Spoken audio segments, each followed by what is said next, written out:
أعوذ بالله من الشيطان الرجيم. بسم الله الرحمن الرحيم. يا أيها الناس اتقوا ربكم الذي خلقكم من نفس واحدة وخلق منها زوجها وبث منهما رجالا كثيرا ونساء واتقوا الله الذي تساءلون به والأرحام إن الله كان عليكم رقيبا. ബഹുമാന്യരായ സത്യവിശ്വാസികളെ, വിശ്വാസിനികളെ,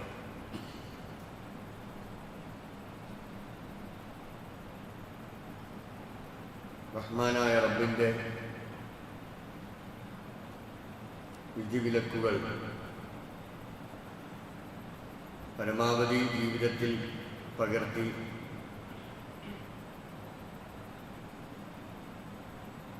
മുത്തക്കികളായി ജീവിക്കണേ എന്ന് എന്നോടും എല്ലാവരോടും വസിയത്ത് ചെയ്യുകയാണ്, ഉപദേശിക്കുകയാണ്. അള്ളാഹുവിൻ്റെ ഇഷ്ടവും പൊരുത്തവും ആഗ്രഹിച്ചുകൊണ്ട് അവൻ്റെ ഏറ്റവും ഇഷ്ടപ്പെട്ട ഒരടിമയായി ജീവിക്കുവാൻ, അവൻ്റെ ഇഷ്ടത്തിലും പൊരുത്തത്തിലുമായി ഈ ലോകത്തോട് വിട പറയാൻ അള്ളാഹു തൗഫീഖ് നൽകി നമ്മെ എല്ലാവരെയും അനുഗ്രഹിക്കുമാറാവട്ടെ.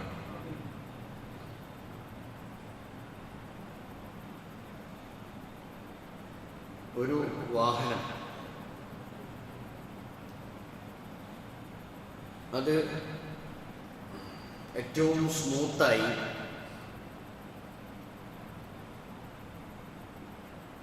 ഉപയോഗിക്കാൻ പുറപ്പെട്ട സ്ഥലം മുതൽ ഉദ്ദേശിക്കുന്ന സ്ഥലം വരെ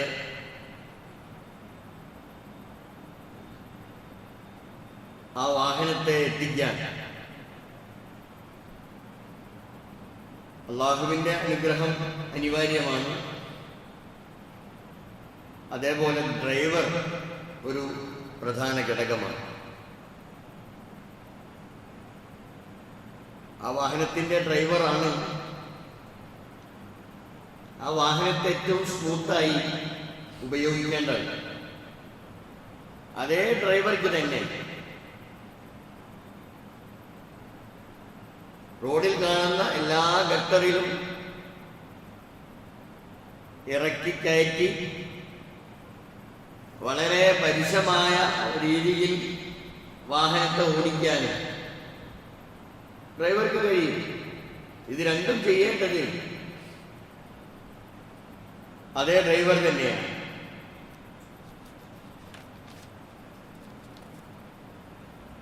നമ്മൾ താമസിക്കുന്ന നമ്മളെ ഇടം, അതിന് ഖുർആനും ഹദീസും ഒക്കെ പരിചയപ്പെടുത്തിയതുപോലെ ബൈത്ത് എന്നോ ദാറ് എന്നോ മസ്കൻ എന്നോ പറയുന്ന നമ്മുടെ വീടുകൾ, സ്വന്തം വീടായിരുന്നാലും അതല്ല വാടക വീടാണെങ്കിലും മറ്റേതാണെങ്കിലും ശരി, നമ്മൾ താമസിക്കുന്ന നമ്മുടെ വീട്,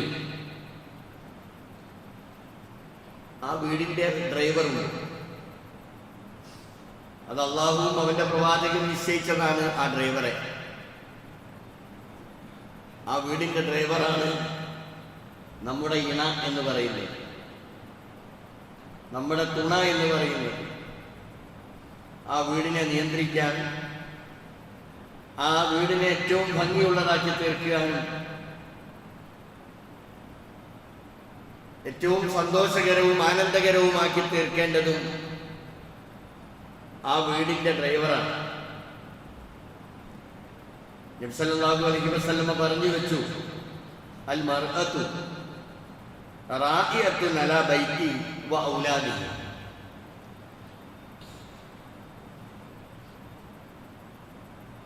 ഇണയാണ് ഒരു വീടിന്റെ ഭരണാധികാരി.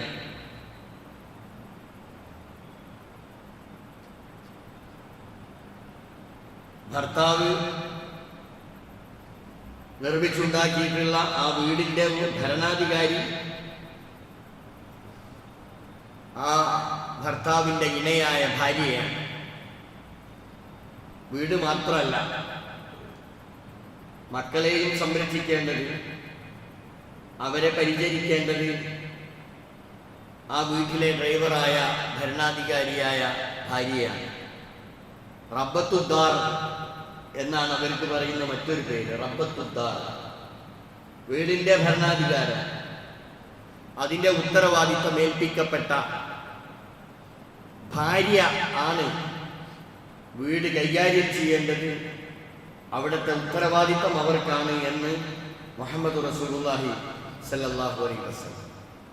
അപ്പോ ആ വീട്ടിൽ സന്തോഷം വേണം, അതല്ല ആ വീട്ടിൽ എന്നും കച്ചറയും കലാപവുമാണോ അനിവാര്യം? ഇതെങ്ങനെ മുന്നോട്ട് പോകണം എന്ന് തീരുമാനിക്കുന്നതിൽ ഏറ്റവും വലിയ പങ്ക് ഈ പറയുന്ന ഇണക്കാണ്, തുണക്കാണ്. പരിശുദ്ധ ഖുർആൻ അവരെ പരിചയപ്പെടുത്തിയിട്ടുള്ള അസ്വാജ് എന്നാണ്, ഇണയെന്നാണ്. അവരാണ് തീരുമാനിക്കേണ്ടത്. പല വീടുകളും ഇന്നലെ വരെ സന്തോഷം കളിയാടിയിരുന്ന, സമാധാനം ഉണ്ടായിരുന്ന പല വീടും പെട്ടെന്ന് ആ അന്തരീക്ഷമൊക്കെ മാറി കലാപഭൂമിയായി മാറുന്ന അവസ്ഥകൾ ഉണ്ടാകാറുണ്ട്. വീട്ടിൽ കലാപം, പൊട്ടിത്തെറി, നിസ്സാരമായ കാര്യങ്ങൾക്ക് പോലും പ്രശ്നങ്ങൾ ഉണ്ടാക്കി, കലാപമുണ്ടാക്കി, വലിയ വിവാദങ്ങൾ ഉണ്ടാക്കി സമാധാന അന്തരീക്ഷം നഷ്ടപ്പെട്ടുകൊണ്ടിരിക്കുന്നു എന്നതൊരു സത്യമാണ്. ചിലരൊക്കെ പറയും, ഇന്നലെ വരെ ഇവിടെ യാതൊരു ബുദ്ധിമുട്ടുണ്ടായിരുന്നില്ല, വിവാഹം കഴിഞ്ഞതിന് ശേഷമാണ് ഈ വീട്ടിൽ സ്വസ്ഥത നഷ്ടപ്പെട്ടത്, ഇതുവരെ ഇവിടെ വളരെ സമാധാന അന്തരീക്ഷം നിലനിന്നിരുന്നതാണ് എന്നൊക്കെയുള്ള സംസാരങ്ങൾ മെല്ലെ മെല്ലെ പരസ്പരം സംസാരിക്കുന്നതൊക്കെ നമ്മൾ കേൾക്കുകയാണ്. പറഞ്ഞു വരുന്നത് വീട്ടിൽ സ്വൈര്യവും സമാധാനവും ഉണ്ടാകണം, അവിടെ കലാപം ഉണ്ടാകാൻ പാടില്ല. അപ്പൊ അതിനേറ്റവും അനിവാര്യം എന്താ? നേരത്തെ പറഞ്ഞ വീട്ടിന്റെ ഭരണാധികാരിയായ ഭാര്യ വളരെയധികം ക്ഷമിക്കാൻ കഴിയണം, സഹിക്കാൻ കഴിയണം, വളരെയധികം ദീർഘദൃഷ്ടിയോടെയും ഉൾക്കാഴ്ചയോടെയും, വളരെ രണ്ടും പ്രധാനപ്പെട്ട ഘടക, ദീർഘദൃഷ്ടിയും ഉൾക്കാഴ്ചയും, ഇതെല്ലാം നിലനിർത്തിക്കൊണ്ട് മുന്നോട്ട് പോയാൽ ഒരു പരിധി വരെ സമാധാന അന്തരീക്ഷം നിലനിൽക്കും എന്നത് ഉറപ്പാണ്. എന്തിനാണ് ഒരാൾ കല്യാണം കഴിക്കുന്നത്? ആണായിരുന്നാലും പെണ്ണായിരുന്നാലും എന്തിനാണ് അതിന് തയ്യാറാകുന്നത്? ഇന്നത്തെ പുതിയ ജനറേഷൻ, ന്യൂ ജനറേഷൻ ഇതിൽ നിന്നൊക്കെ വിഭിന്നമാണ്. എന്തിന് കല്യാണം, ആർക്ക് വേണ്ടി, ഇങ്ങനെ ആലോചിച്ചുകൊണ്ടിരിക്കുന്ന ഒരു കാലഘട്ടത്തിലാണ് നമ്മൾ ജീവിക്കുന്നത്.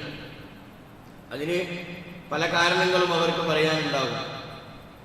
എന്നാൽ ഒരു മുസ്ലിമായ, ഒരു മുഅ്മിനായ മനുഷ്യരെ സംബന്ധിച്ചിടത്തോളം എന്തിനാണ് നീ കല്യാണം കഴിക്കുന്നത് എന്ന് ചോദിച്ചാൽ ഒരു ഉത്തരമേ ഉള്ളൂ, ഒരേ ഒരു ഉത്തരം: എന്നെ പടച്ച റബ്ബും മുഹമ്മദ് നബി സല്ലല്ലാഹു അലൈഹി വസല്ലമയും പറഞ്ഞതുകൊണ്ടാണ് ഞാൻ കല്യാണം കഴിക്കുന്നത്. ഇതേ ഒരു ഉത്തരം അതിനുള്ളൂ.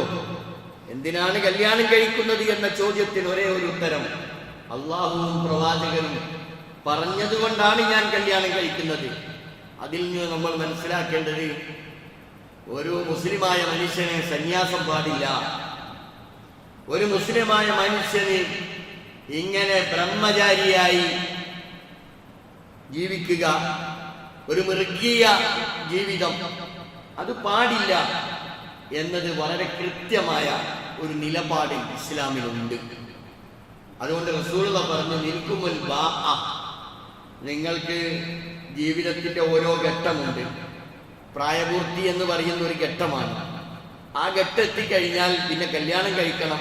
ഫൽയതസവ്വജ്, അവർ കല്യാണം കഴിക്കട്ടെ എന്നാണ്. അപ്പൊ ഞാൻ പറഞ്ഞ ചോദ്യം, എന്തിനാണ് കല്യാണം കഴിക്കേണ്ടത്? റസൂലുള്ളാഹി പറഞ്ഞത് കൊണ്ടാണ്. ഒന്നുകൂടി റസൂലുള്ളാഹി പറഞ്ഞു വെച്ചു, അദ്ദുനിയ മതാഉൻ, അദ്ദുനിയ മതാഉൻ, ദുനിയാവ്, ഈ ഐഹികമായ നമ്മുടെ ഈ ജീവിതത്തിൽ ഇവിടെ വമ്പിച്ച വിഭവങ്ങളുണ്ട്. ദുനിയാവ് വിഭവമാണ്. എന്താ നമ്മൾ ഇന്ന് കാണുന്ന ഏറ്റവും വില കൂടിയ വാഹനമാണോ വിഭവം എന്ന് പറയുന്നത്? അതല്ലെങ്കിൽ നമ്മൾ സമ്പാദിച്ചു വെച്ച നമ്മുടെ സമ്പത്താണോ വിഭവം എന്ന് പറയുന്നത്? അല്ല, നമ്മൾ മേടിച്ചിട്ടുള്ള ബിൽഡിങ്ങുകളാണോ സമ്പാദ്യം അല്ലെങ്കിൽ വിഭവം എന്ന് പറയുന്നത്? അല്ല. റസൂലുള്ളാഹി സ്വല്ലല്ലാഹു അലൈഹി വസല്ലം പറഞ്ഞു, വഖൈറു മതാഇദ് ദുനിയ, ഈ ദുനിയാവിലെ ഏറ്റവും വലിയ, ഏറ്റവും ഗുണകരമായ, ഏറ്റവും വിലപിടിപ്പുള്ള വിഭവം എന്ന് പറയുന്നത് അൽ മർഅത്തു സ്വാലിഹ, സ്വാലിഹത്തായ ഒരു പെണ്ണാണ്. സ്വാലിഹത്തായ ഏറ്റവും നല്ല ഒരു ഭാര്യയാണ് ഈ ദുനിയാവിലെ ഏറ്റവും വലിയ വിഭവം എന്ന് റസൂലുള്ളാഹി സ്വല്ലല്ലാഹു അലൈഹി വസല്ലം. അപ്പൊ എന്തിനാണ് കല്യാണം? കൃത്യമാണ് ഉത്തരം. അല്ലാഹുവും അവന്റെ പ്രവാചകനും നിർദ്ദേശിച്ചത് കൊണ്ടാണ്. മാന്യമായ ഒരു ജീവിതം നയിക്കാൻ ധർമ്മനിഷ്ഠയോടുകൂടിയുള്ള, സദാചാര മൂല്യങ്ങൾ നിലനിർത്തിക്കൊണ്ടുള്ള ഒരു സുന്ദരമായ ജീവിതം, ഐഹികമായ ജീവിതം എത്ര കാലമാണോ നിശ്ചയിക്കപ്പെട്ടത് അത്രയും കാലം അങ്ങനെ മാന്യമായി ജീവിക്കണം. ഇതാണ് ഇസ്ലാം നിർദ്ദേശിച്ചിട്ടുള്ളത്. അതുകൊണ്ട് പ്രവാചകൻ സല്ലല്ലാഹു അലൈഹി വസല്ലമ ഒന്നുകൂടി ഉണർത്തി, ഈ ദുനിയാവില് 4 സൗഭാഗ്യങ്ങളുണ്ട്. 4 മഹാസൗഭാഗ്യങ്ങൾ ഉണ്ട് എന്ന് സഹാബി വര്യന്മാരുടെ മുമ്പിൽ വെച്ച് പ്രവാചകൻ പ്രഖ്യാപിച്ചപ്പോ സാഗൂതം അവര് കാതോർക്കുകയാണ്. അതെന്താണ് എന്ന് അറിയാൻ വേണ്ടിയുള്ള താല്പര്യമായിരുന്നു സഹാബികൾക്കുണ്ടായിരുന്നത്.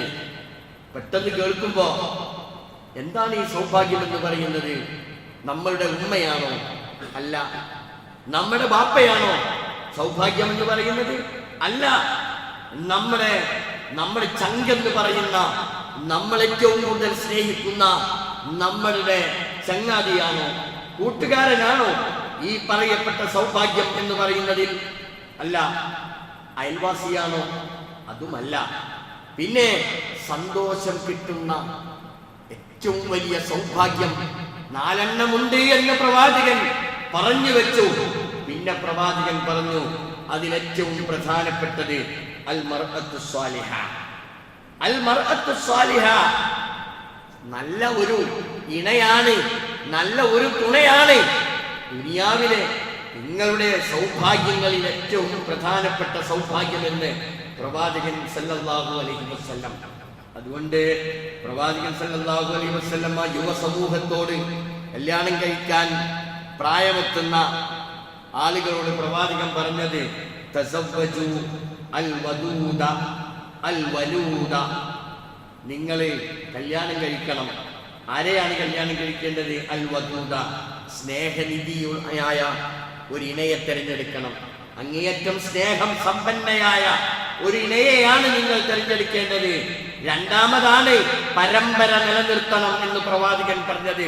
അൽ വലൂദ, അൽ വലൂദ, ധാരാളം പ്രസവിക്കുകയും അതിലൂടെ പരമ്പര നിലനിൽക്കുകയും ചെയ്യുന്ന സാഹചര്യവും ഉണ്ടാകണം എന്ന് പ്രവാചകൻ പറഞ്ഞത് രണ്ടാമത്തേതാണ്.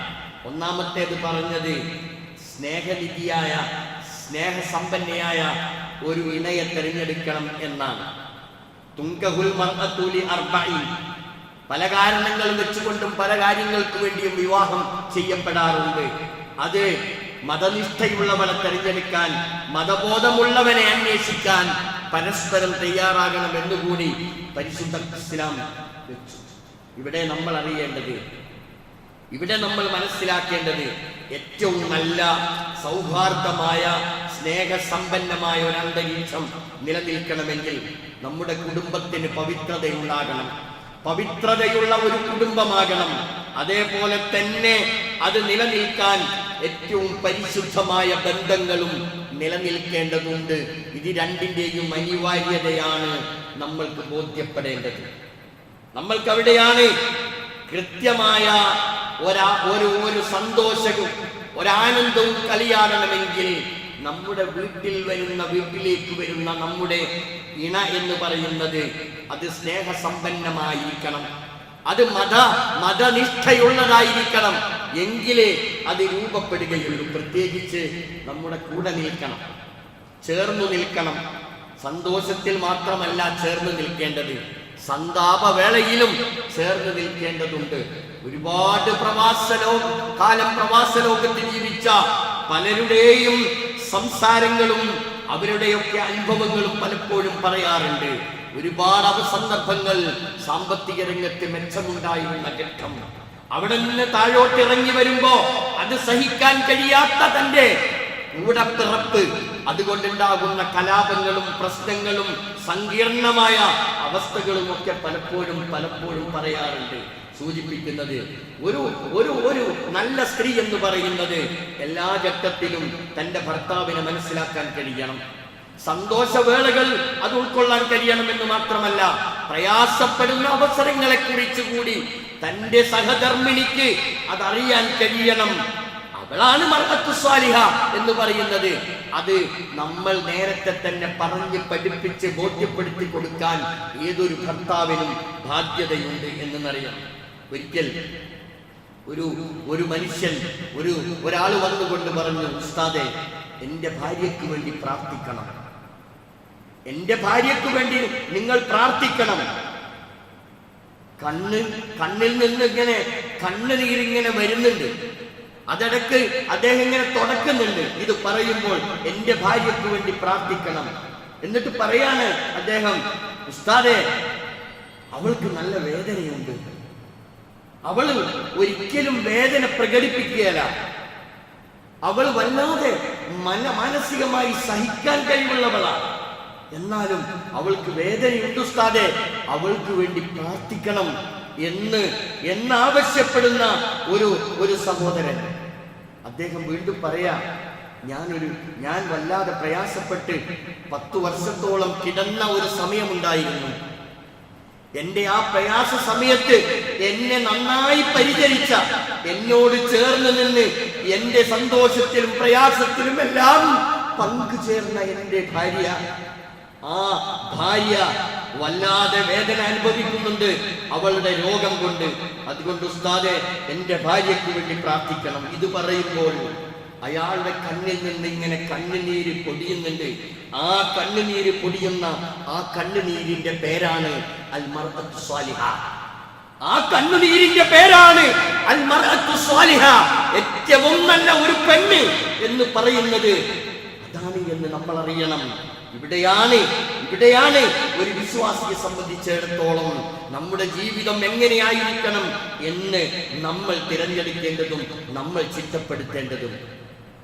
ഇവിടെ 2 തട്ട് വീട് വേണമെന്നില്ല ഈ സ്നേഹമുണ്ടാകാൻ. ആ വീട്ടിൽ AC വേണമെന്നില്ല അവിടെ സ്നേഹം ഒഴുകാൻ, അവിടെ സന്തോഷം കളിയാടാൻ.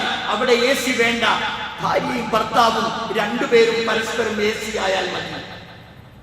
അങ്ങോട്ടും ഇങ്ങോട്ടും AC ആയാൽ അവിടെ സമാധാനം കളിയാടും, അവിടെ പ്രശ്നങ്ങൾ ഉണ്ടാവില്ല. അവിടെ എപ്പോഴും സമാധാനത്തിന്റെ അന്തരീക്ഷമാണ് ഉണ്ടാവുക. ഞാൻ ചോദിക്കട്ടെ, ഏതെങ്കിലും ഒരു സമയത്ത് ഒരു ഭർത്താവ് തന്റെ ഭാര്യയിൽ നിന്ന് കിട്ടുന്ന സ്നേഹവായ്പ കൊണ്ട് തന്റെ ഭാര്യയുടെ സേവനം അനുഭവിക്കുന്ന ഒരു ഭർത്താവ് ഏതെങ്കിലും ഒരു സന്ദർഭത്തിൽ അൽഹംദുലില്ലാ, ഇതെന്റെ ജീവിതത്തിൽ എനിക്ക് കിട്ടിയ ഏറ്റവും വലിയ ഒരു മഹാഭാഗ്യമാണ് എന്ന് ഏതെങ്കിലും ഒരു സമയത്ത് ഞാനോ നിങ്ങളോ അള്ളാഹുവിനെ സ്തുതിച്ചിട്ടുണ്ടോ? നേരെ തിരിച്ച് തന്റെ ഭർത്താവിന്റെ പ്രയാസഘട്ടങ്ങൾ പോലും തരണം ചെയ്ത് എന്നെയും എന്റെ മക്കളെയും പരിചരിക്കുന്ന മണലാരണ്യത്തിൽ പോയി എല്ലാം വിട്ട് പ്രവാസ ജീവിതം നയിക്കുന്ന എന്റെ ഭർത്താവ് ആ ഭർത്താവിന്റെ ആ അനുകമ്പയാർന്ന നോട്ടത്തെ നോക്കി നോക്കി നോക്കി നിന്നുകൊണ്ട് അൽഹംദുലില്ലാഹ് എനിക്കങ്ങനെയുള്ള ഒരു ഭർത്താവിനെ കിട്ടി എന്ന് പറയുന്ന ഒരു ഭാര്യയുണ്ടോ എന്നതിനെ കുറിച്ചാണ് നമ്മൾ പരസ്പരം അറിയേണ്ടതും മനസ്സിലാക്കേണ്ടതും. പരസ്പരം ആദരിക്കാൻ കഴിയണം, പരസ്പരം ബഹുമാനിക്കാൻ കഴിയണം. ഇന്ന് ഇതൊക്കെ എന്റെയും നിങ്ങളുടെയും കുടുംബത്തിലും നമ്മുടെ ഒക്കെ ഈ കുടുംബ ജീവിതത്തിൽ ഭാര്യ ഭർത്താക്കന്മാരും മക്കളും ഒന്നായി നിൽക്കുന്ന ഈ കുടുംബം എന്ന് പറയുന്ന ആ ഒരു ഏറ്റവും വലിയ ഒരു കൂട്ടായ്മ, ആ കൂട്ടായ്മയിൽ ഇതൊക്കെ യഥാർത്ഥത്തിൽ ഇന്ന് നിലനിൽക്കുന്നുണ്ടോ? ഒരു 70 വയസ്സ് പ്രായമായ ഒരു സഹോദരൻ, അദ്ദേഹത്തിന്റെ ഭാര്യ ഉംറക്ക് പോവുകയാണ്. മക്കളോട് ഒന്നിച്ചാണ് ഉംറക്ക് പോകുന്നത്. അദ്ദേഹത്തിന് പോകാൻ കഴിയുന്നില്ല. ആ സമയത്ത് ഈ മനുഷ്യൻ, ഈ ഭർത്താവ് മക്കളോട് പറയാ, മക്കളെ നിങ്ങൾ ഉമ്മാനെ നന്നായി നോക്കണം. ഉമ്മ വീണു പോകുന്നത് നിങ്ങൾ നോക്കണം. നിങ്ങൾ ഉമ്മയെ ഒറ്റക്കാക്കി ഒരിക്കലും നിങ്ങൾ പോകരുത്. ഉമ്മയോട് നിങ്ങൾ ചേർന്ന് നിൽക്കണം. മാത്രമല്ല നിങ്ങളുടെ ഉറക്കം പോലും ഉമ്മയുടെ കൂടെയായിരിക്കണം. കാരണം ഉമ്മക്ക് ഇരുട്ട് പേടിയാണ്. ഒരു ബാപ്പ മക്കളോട്, ഭർത്താവ് ഭാര്യയെ നോക്കി പറയുന്ന ഒരു രംഗമുണ്ട്. ആ സമയത്ത് കേട്ടു നിന്നവർ ചോദിക്കുന്നു, അല്ല നിങ്ങൾ എന്താണ് ഈ പറയുന്നത്? നിങ്ങളുടെ ഭാര്യ ഉംറയ്ക്ക് പോകുന്നത് ഒറ്റക്കല്ലല്ലോ, മക്കളുടെ കൂടെയല്ലേ പോകുന്നത്, പിന്നെ എന്തിനാണ് നിങ്ങൾ ഇങ്ങനെ പറയുന്നത്? അല്ല, നിങ്ങൾക്കറിയില്ല, എന്റെ ഭാര്യ ഒറ്റക്ക് വീട്ടിൽ ഒറ്റക്കാക്കി ഞാൻ എങ്ങോട്ട് പോകാറില്ല. കാരണം പെട്ടെന്ന് കരണ്ട് പോയാൽ പോലും ഇരുട്ട് വന്നാൽ ഭാര്യക്ക് പേടിയാ. ഇതെല്ലാം ഓർത്തിട്ടാണ് ഞാൻ പറയുന്നത്.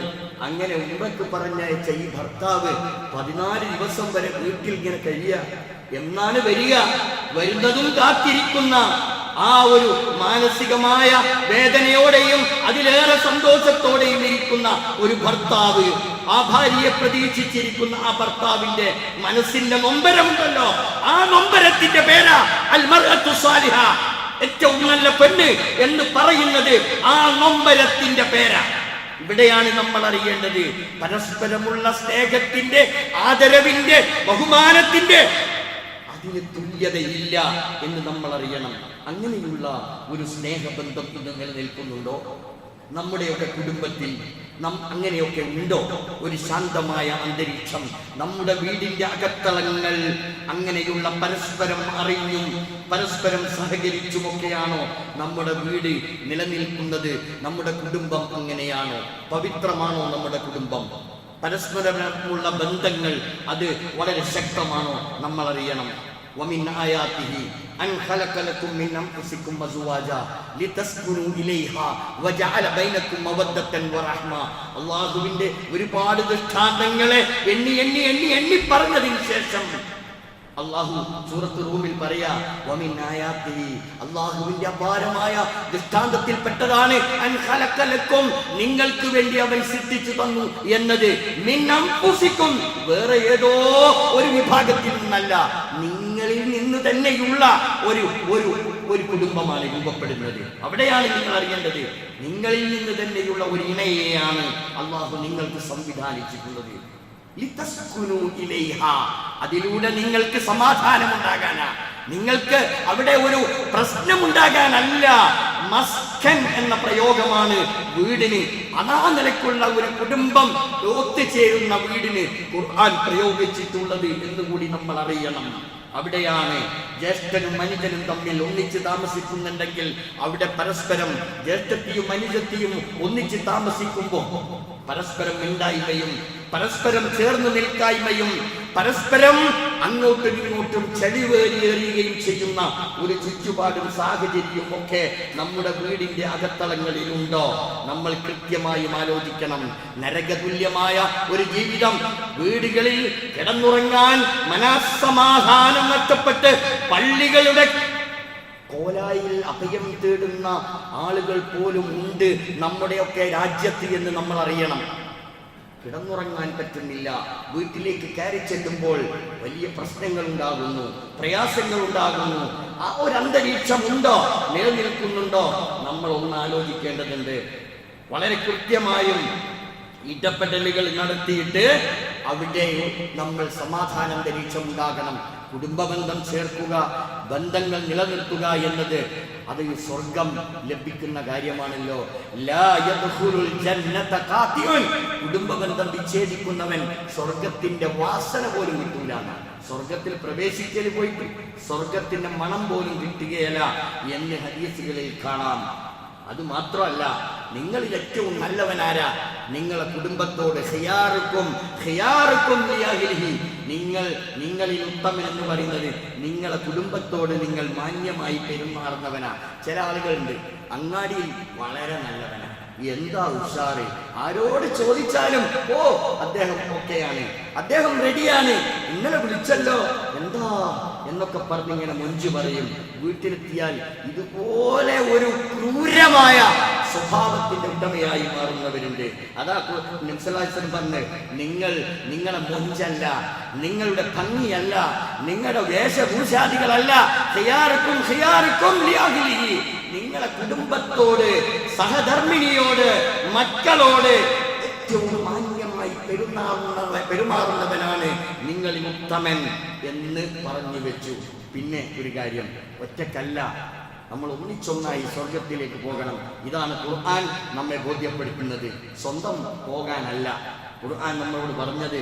യാ അയ്യുഹല്ലദീന ആമനു, സത്യവിശ്വാസികളാകുന്ന കുടുംബമേ, സത്യവിശ്വാസികളാകുന്ന കുടുംബമേ, നിങ്ങൾ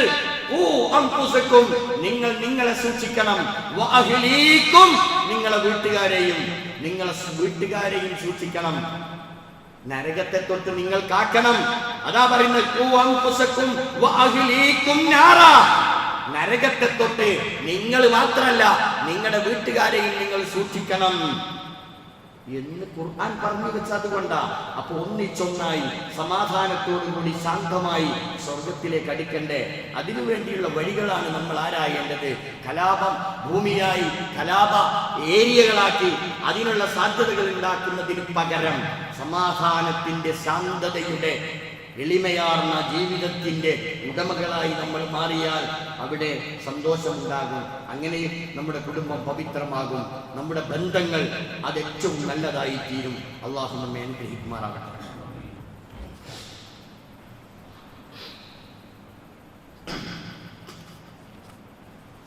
അൽഹംദുലില്ലാഹി റബ്ബിൽ ആലമീൻ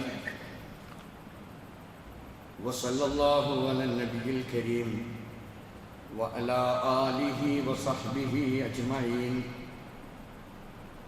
اتقوا الله ثانيا بتقوى الله. പ്രിയപ്പെട്ട സഹോദരന്മാരെ, അള്ളാഹുവിനെ സൂക്ഷിച്ച് തഖ്വയുള്ളവരായി ജീവിക്കണേ എന്ന് ഒരിക്കൽ കൂടി വസിയത്ത് ചെയ്യുക. ലോകത്ത് വല്ലാത്ത പ്രയാസങ്ങൾ നേരിട്ടുകൊണ്ടിരിക്കുന്ന ഒരു സാഹചര്യമാണ്. കുറേ കാലമായി ഇസ്രായേൽ നടത്തിക്കൊണ്ടിരിക്കുന്ന അതിക്രൂരമായ അക്രമങ്ങൾ, ഫലസ്തീനിലെ ഗസ, തീർത്തും ഫലസ്തീനിനെ നിഷ്കാസനം ചെയ്ത് അത്തരത്തിലുള്ള ഭീകരമായ ഒരവസ്ഥ സൃഷ്ടിച്ച് മുന്നോട്ട് പോകുന്നതിൻ്റെ ഇടയിലാണ് ഖത്തറിനെതിരിൽ ആക്രമണം നടത്തിയിരിക്കുന്നത്. ഇത് യഥാർത്ഥത്തിൽ ഫലസ്തീനിലുണ്ടായപ്പോൾ നമ്മൾ ഫലസ്തീനാണെന്ന് വിചാരിച്ചു. ഇത് ഫലസ്തീനിനെ മാത്രമല്ല, ലോക സമാധാനത്തിൻ്റെ ഭീഷണി എന്ന നിലയിലാണ് ഇസ്രായേൽ ഇപ്പം ഖത്തറിൽ ഈ ഭീകരാക്രമണം നടത്തിയിരിക്കുന്നത്. ഇത് അവരുടെ ഒരു വിശാല ഇസ്രായേൽ രൂപീകരിക്കുന്നതിൻ്റെ ഭാഗമാണ്. നേരത്തെ അവരുടെ അജണ്ട എന്ന് പറയുന്നത്, നേരത്തെ തന്നെ അവർ പ്രഖ്യാപിച്ചതും വിശാല ഇസ്രായേലാണ്. ആ വിശാല ഇസ്രായേൽ രൂപീകരിക്കാനുള്ള അതിൻ്റെ ഭാഗമായിട്ടാണ് ഇപ്പോൾ ഖത്തറിലേറിയത്. അത് തുടർന്ന് വരിക തന്നെ ചെയ്യും. ഓരോ രാജ്യത്തെയും അവർ ഇത് കീഴടക്കും. നമ്മെ സംബന്ധിച്ചിടത്തോളം ഇപ്പോൾ ഖത്തറിൽ നമുക്കറിയാം, ദിനായിരങ്ങൾ ജോലി ചെയ്ത് ജീവിക്കുന്ന, എണ്ണിയാൽ തീരാത്തത്ര ആളുകളുണ്ട്. നമുക്കറിയാം, അല്ലാതെ ഭീഷണിയെ ഭയന്നുകൊണ്ട് പ്രയാസപ്പെടുന്നുണ്ട്. നമ്മെ സംബന്ധിച്ചിടത്തോളം സമാധാനത്തിന് വേണ്ടി അള്ളാഹുവിനോട് ആത്മാർത്ഥമായി പ്രാർത്ഥിക്കുക മാത്രമാണ് നമ്മെ സംബന്ധിച്ചിടത്തോളം ഏറ്റവും കരണീയമായിട്ടുള്ളത്. കാരണം ഇസ്രായേലിന് മനുഷ്യത്വമില്ല, മര്യാദയിൽ തൊട്ട് തീണ്ടിയിട്ടില്ല. ചെകുത്താന്മാരുടെ ഒരു ഇടപെടലാണ്, അല്ലെങ്കിൽ ചെകുത്താനിസമാണ് യഥാർത്ഥത്തിൽ ഇസ്രായേൽ നടത്തിക്കൊണ്ടിരിക്കുന്നത്. മാത്രമല്ല, ഇതിന് കുടപിടിക്കുന്ന ലോക പോലീസ്, അത് ചമഞ്ഞ് അമേരിക്ക വഞ്ചന കാണിച്ചുകൊണ്ടിരിക്കുന്നു. ഇതൊക്കെ നമ്മൾ മീഡിയകളിലൂടെ നമ്മൾ അറിയുകയാണ്. അള്ളാഹുവേ, ലോകത്ത് സമാധാനം നിലനിർത്തണേ. പടച്ചവനെ, ഈ ഇസ്രായേലിൻ്റെ ഭീകരമായ ഈ ഒരു ഈ ആക്രമണത്തിൽ നിന്ന് അള്ളാഹുവേ, രാജ്യത്തെ അവിടെ ജീവിക്കുന്ന ആളുകളെ അള്ളാഹുവേ അവർക്ക് സമാധാനം നൽകി അനുഗ്രഹിക്കണേ എന്ന് നമുക്ക് ആത്മാർത്ഥമായി പ്രാർത്ഥിക്കാം. അതേപോലെ തന്നെ നമ്മുടെ ഇന്ത്യയിൽ all India personal board law ഇന്ന് പ്രാർത്ഥനാ ദിനമായി ആചരിക്കാൻ പ്രത്യേകമായി ആഹ്വാനം ചെയ്തിട്ടുണ്ട്. കാരണം നമ്മുടെ വഖഫ് സ്വത്തുക്കളുമൊക്കെയായി ബന്ധപ്പെട്ടിട്ടുള്ള ഇതൊക്കെ കൈയടക്കാൻ വേണ്ടിയുള്ള തീവ്രമായ ശ്രമങ്ങൾ നടന്നുകൊണ്ടിരിക്കുന്നുണ്ട്. അതിനെതിരിൽ കോടതിയിൽ കേസ് കൊടുക്കുകയും അതിൻ്റെ നടപടിക്രമങ്ങൾ നടന്നുകൊണ്ടിരിക്കുകയുമാണ്. അനുകൂലമായ ഒരു വിധി ഉണ്ടാകാൻ ഇവിടുത്തെ സ്വത്ത് സംരക്ഷിക്കപ്പെടേണ്ടതുണ്ട്. മുസ്ലിമിൻ്റെ ഇസ്സത്ത് സംരക്ഷിക്കപ്പെടുന്നതോടൊപ്പം അന്തസ്സോടുകൂടി രാജ്യത്ത് ജീവിക്കാനും പ്രബോധനം ചെയ്യാനും ഒക്കെയുള്ള സാഹചര്യം രൂപപ്പെട്ടു വരേണ്ടതുണ്ട്. അതിലും നമ്മെ സംബന്ധിച്ചിടത്തോളം കായികമായ ഇടപെടലല്ല, മറിച്ച് ആത്മാർത്ഥമായി അള്ളാഹുവിനോട് പ്രാർത്ഥിക്കുകയാണ് ചെയ്യേണ്ടത്. അള്ളാഹുവേ, നിന്റെ ദീനനുസരിച്ച് ജീവിക്കാനും നിയമങ്ങൾക്ക് വിധേയമായി ജീവിച്ച് ഇവിടെ ഇസ്ലാമികമായ പ്രബോധനം ചെയ്യാനുള്ള അള്ളാഹുവേ അതിനുള്ള സാധ്യതകൾ ഞങ്ങൾക്കേകി നൽകി അനുഗ്രഹിക്കണേ എന്ന് ഈ സമയത്ത് ആത്മാർത്ഥമായി നമ്മൾ പ്രാർത്ഥിക്കേണ്ടതുണ്ട്. പല വിധത്തിലുള്ള പ്രയാസങ്ങൾ ഓരോ ഇടങ്ങളിലും, സമാധാനാന്തരീക്ഷം നഷ്ടപ്പെടുന്ന ഇടങ്ങൾ, അതിങ്ങനെ ദിനം പ്രതി കൂടി വരികയാണ്. അള്ളാഹുവേ, എല്ലാവർക്കും സമാധാനത്തോടു കൂടി ശാന്തമായി ജീവിക്കാൻ അള്ളാഹുവേ അവസരം നൽകി ഞങ്ങളെ അനുഗ്രഹിക്കണേ അള്ളാഹുവേ, നിന്റെ ദീൻ മരണം വരെയും അത് മനസ്സിലാക്കുകയും ഉൾക്കൊള്ളുകയും അവസാനം ലാ ഇലാഹ ഇല്ലല്ലാഹ് എന്ന കലിമത്ത് തൗഹീദ് ഉച്ചരിച്ചുകൊണ്ട് ഈ ലോകത്തോട് വിട പറയാൻ അള്ളാഹുവേ നീ ഞങ്ങൾക്ക് ഏവർക്കും തൗഫീഖ് നൽകി അനുഗ്രഹിക്കണേ അള്ളാഹുവേ, ഒരുപാട് ആളുകൾ രോഗികളായി കിടക്കുന്നവരുണ്ട്, പ്രയാസപ്പെടുന്നവരുണ്ട്.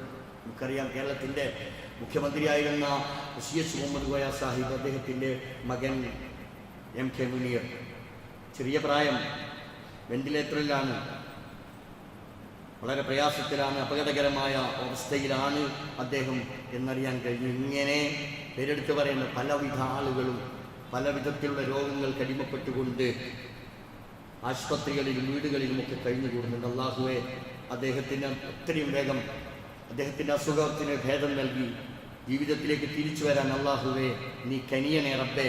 അള്ളാഹുവേ, നീ ആശ്വാസം നൽകണേ. രോഗികളായി കിടക്കുന്ന മുഴുവൻ ആളുകൾക്കും ശിഫ നൽകി അനുഗ്രഹിക്കണേ ഒരുപാട് ആളുകൾ മരണപ്പെട്ടു പോയി. അള്ളാഹുവേ, ഞങ്ങൾക്ക് വേണ്ടപ്പെട്ട പലരും ചെറുപ്രായത്തിൽ തന്നെ ഇങ്ങനെ മരണപ്പെടുകയാണ്. നിന്റെ വിളിക്കുത്തരമേലി നിന്റെ സന്നിധിയിലേക്ക് വന്നിട്ടുള്ള ആളുകൾക്ക് അള്ളാഹുവേ മഗ്ഫിറത്തും റഹ്മത്തും നൽകി അവരെ അനുഗ്രഹിക്കണേ നാളെ ജന്നാത്തുൽ ഫിർദൗസിൽ അവരെയും ഞങ്ങളെയും ഒരുമിച്ച് കൂട്ടണേ اللهم اغفر للمؤمنين والمؤمنات والمسلمين والمسلمات الأحياء منهم والأموات إنك مجيب الدعوات ويا قاضي الحاجات. ربنا اغفر لنا ولإخواننا الذين سبقونا بالإيمان فلا تجعل في قلوبنا غلا للذين آمنوا ربنا إنك رؤوف رحيم. اللهم اجعلنا من المسلمين واجعلنا من المتقين واجعلنا من المخلصين.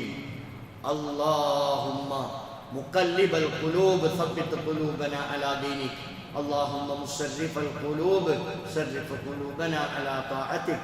ربنا آتنا في الدنيا حسنة وفي الآخرة حسنة وقنا عذاب النار.